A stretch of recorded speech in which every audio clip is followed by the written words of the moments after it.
First things first, we are going to wet our knives. Wetting our knives just makes it easier to slice through the steaks. We're going to turn our cauliflower around and just very gently cut off the ends. Let the knife do the work. And don't waste these pieces. Use these pieces for a soup, for a stock. Just put them on the side. And there we go. We have two very beautiful cauliflower steaks. Drizzle a nice lot of olive oil. Garnish the olive oil with the harisa spice. And then you take your steaks and you're going to rub them really beautifully around, making sure you dip even the tops in.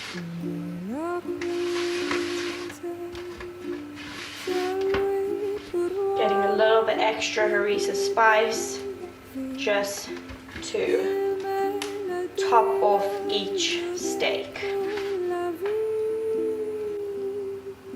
Pop a little bit of olive oil into your pan, preferably a cast iron pan, as your smoking temperature can be higher.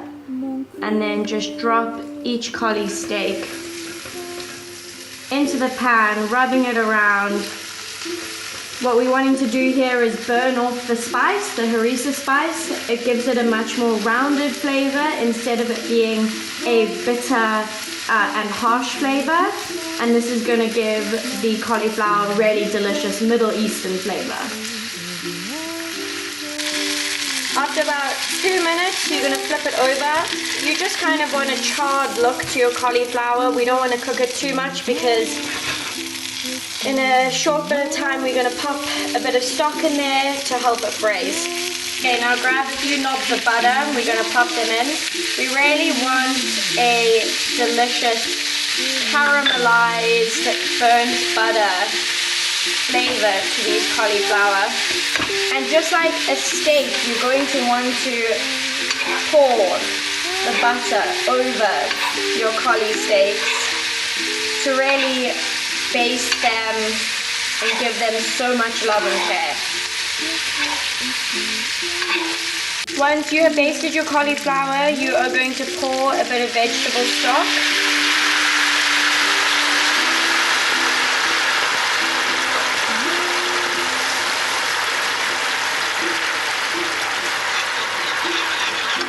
And you really want to see it starting to bubble, because from here we're putting it in the oven. And we're going to leave it in the oven on 180 degrees for about 8 to 10 minutes. And in that time, we're going to make the delicious mushroom topping.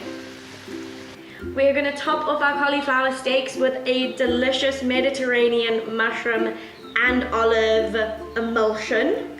I am using button mushrooms and then my own homegrown pink oyster mushrooms.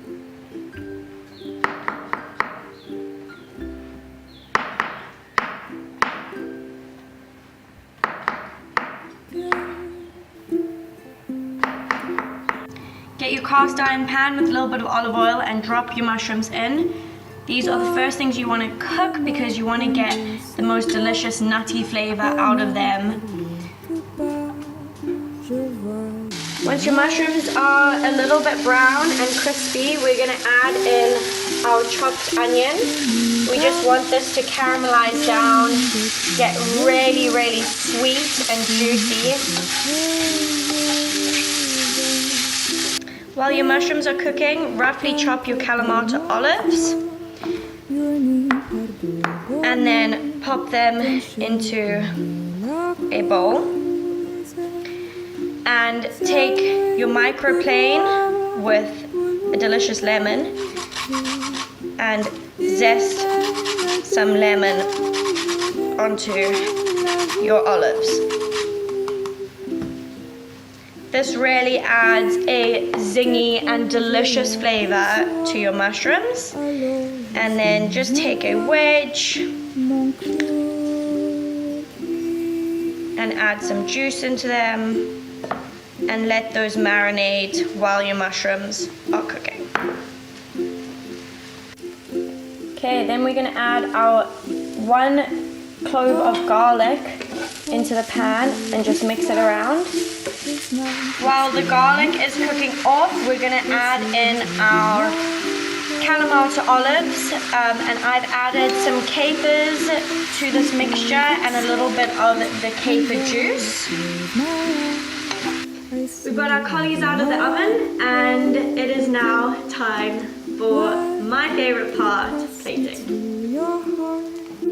So pop each collie steak on the plate and then grab a delicious helping of your mushrooms. Pop it on each side. You almost want it to look like it is falling off each steak. I wish you guys could smell this. It smells absolutely incredible. Your heart and soul to me.